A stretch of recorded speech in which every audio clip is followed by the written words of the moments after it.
Hi friends, ఈరోజు నవాపేటలో పెళ్లి చూపులకి వెళ్ళాను. వస్తూ ఆఫీసు తీసుకుందామని చూసి వచ్చాము. ఆఫీస్ మాకు నచ్చలేదు. చిన్నగా అదే రూట్లో బేకరీ ఉంది. సూపర్గా ఉన్నాయి. ఐటమ్స్ చాలా ఉన్నాయి. అక్కడ వేరుశనగ ముద్దలు, మా ఆయనకి కేకులు అవన్నీ తీసుకొని నూడిల్స్ ఒకటి తీసుకొని బయలుదేరి వచ్చేసాం. అబ్బా, ఎప్పుడైనా తడికల బజార్ సెంటరు, నెల్లూరులో తడికల బజార్ సెంటర్ సందులోకి వస్తే ఈ బేకరీ ఉంటుంది.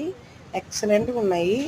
ప్రతి ఒక్కటి కేక్స్ కాడ నుండి ఏమంటే పప్స్ అన్నీ ఉన్నాయి. ఒకటని కాదు, ఆల్ ఐటమ్స్ ఉన్నాయి. సూపర్గా ఉంది బేకరీలో. ఎప్పుడైనా వచ్చినప్పుడు తప్పకుండా ఒకసారి తిని చూసిపోండి. ఓకేనా? నా వీడియో మీకు నచ్చినట్లయితే లైక్ చేసి, షేర్ చేసి, సబ్స్క్రైబ్ చేసుకోండి. అబ్బా, వ్యూస్ వస్తున్నాయి, లైక్స్ రావట్లా.